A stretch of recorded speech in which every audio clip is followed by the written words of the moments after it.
Goed, graad 11, ek wil vandag begin met die volgende pakkie van julle wat gaan oor intermolekulêre kragte, want dit is waaroor julle prakties grootendeels gaan. So the first thing we need to do is distinguish between interatomic bonds and intermolecular bonds. So interatomiese kragte is byvoorbeeld kovalente bindings. Dit is fisies hierdie binding wat vorm tussen die waterstof en die suurstof atome om dan 'n molekuule te vorm. It's very important for you to note that when, for instance, something is changing phase, these bonds are not broken because changing phase is a physical change. So you're not changing the composition of this molecule, you are simply breaking the intermolecular bonds between them. As ons hierdie bindings wil breek, is dit 'n heeltemal 'n ander storie. So wanneer ons besig is om te kyk na die verbreking van interatomiese kragte, is dit glad nie soos wanneer ons besig is om byvoorbeeld water te kook nie.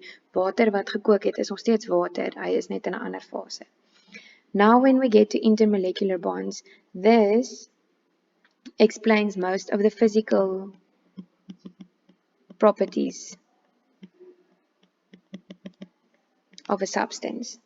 So these are chemical bonds.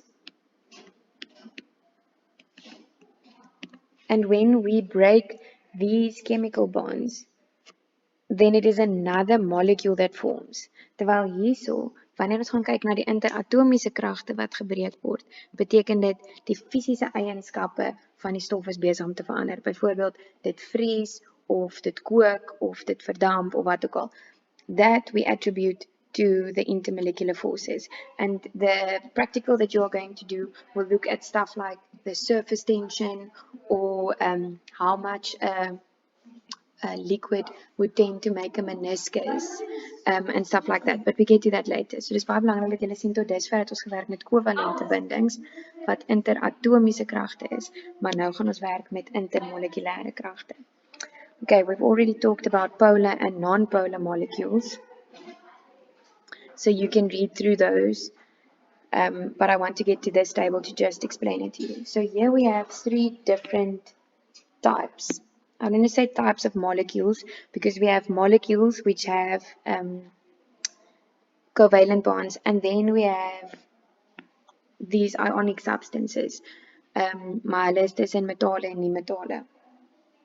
Okay, but when we are looking at specifically those with covalent bonds, we get on non-polar molecules and on polar molecules. So when you're thinking of non-polar, think of induced dipole. When we are thinking of polar, just think of dipole. Okay, so this means that a dipole has 2 different sides. This molecule has a slight positive side and a slight negative side. These is just an induced dipole, so as the electrons move around, they might create a small negative charge and a small positive charge, but not to the same degree that it will in a polar molecule that has a permanent slightly negative charge side and a permanent slightly positive charge side. So remember when we did water molecules, we had H2O,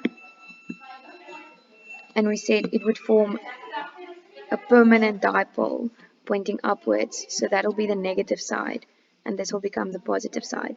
Terwyl as ons hier gaan kyk na byvoorbeeld die atomiese element, kan ons nie sê hy vorm 'n dipool nie. So as die elektrone vir 'n rukkie dalk meer tyd op die een as op die ander een spandeer, is dit nie permanente dipole wat hy vorm nie. So we call that an induced dipole. En dan die laaste ene, ken julle al, ione is as dit heeltemal 2 verskillende stowwe is. So ons het 'n kation en 'n anion. Okay. Now when we get to these, if it is 2 non-polar molecules that are close together. So sê nou maar hierdie is 'n H2 en H2. Then the intermolecular forces between them will be called a induced dipole, London force. As ons het tussen 2 polare bindings, so sê nou maar ek het 2 waters, 8 polare molekules.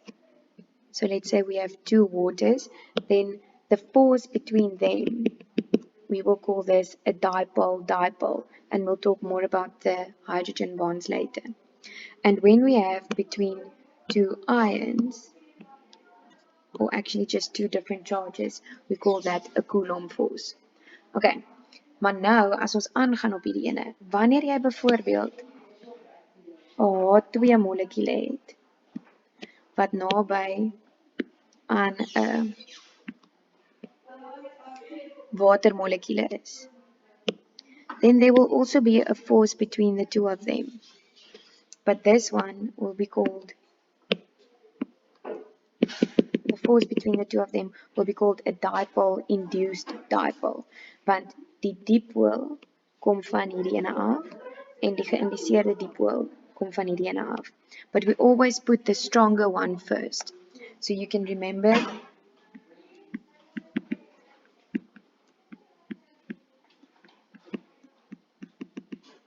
the induced dipole is weaker than the dipole, and that is weaker than the Coulomb.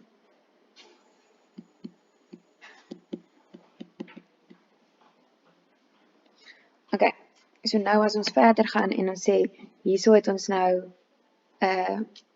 unipolêre molekule wat naby aan 'n ion beweeg, then there will be a force between them as well, but we call it an ion due to this one, induced dipole due to this one. But because the ion is stronger than the induced dipole, we put that one first. En die laaste een is wanneer ons werk tussen 'n polêre molekule en 'n ion, then the ion part will be from this one, and the dipole part will be from this one, but we call the intermolecular force between those two entities an ion dipole force. Okay, maar ek sal dit môre weer met julle rustig in die klas ook deurgaan.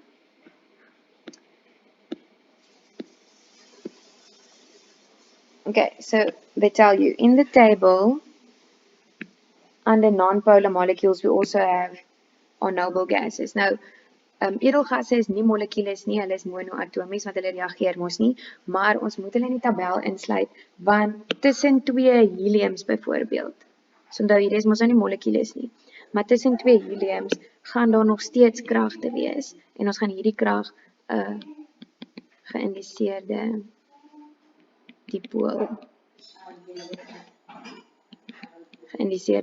noem. Why? Because both of these are non-polar.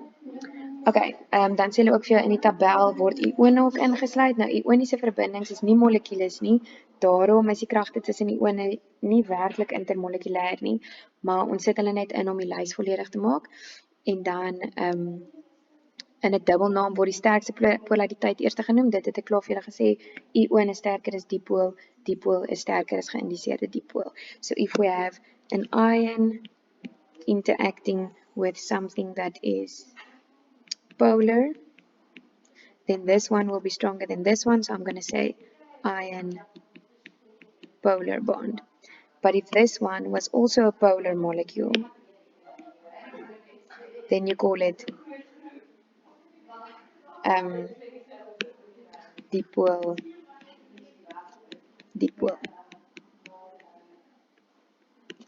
Okay. Dan sê hulle Londenkragte bestaan in 'n sekere mate tussen alle molekules, maar ons noem net die sterkste krag. So we'll get to that again later. I don't want to make this video too long. En dan intermolekulêre kragte word ook van der Waals-kragte genoem, en dit is tussen deeltjies wat elektries neutraal is. Met ander woorde, hulle het nie lading nie, hulle is 'n molekule, ons sluit nie ione hierby nie. Okay, so when we have induced dipole, it's between non-polar and non-polar. When we have dipole, it's between polar and polar. And when we have induced dipole, it's between polar and non-polar. You guys don't have to worry about those, but we do sometimes refer to induced dipole as the London forces, and they are very weak. Okay, ek gaan hom eers net stop daar. Ek gaan lees vir my deur hierdie ene oor waterstofbindings, en dan sal ons verder môre gesels.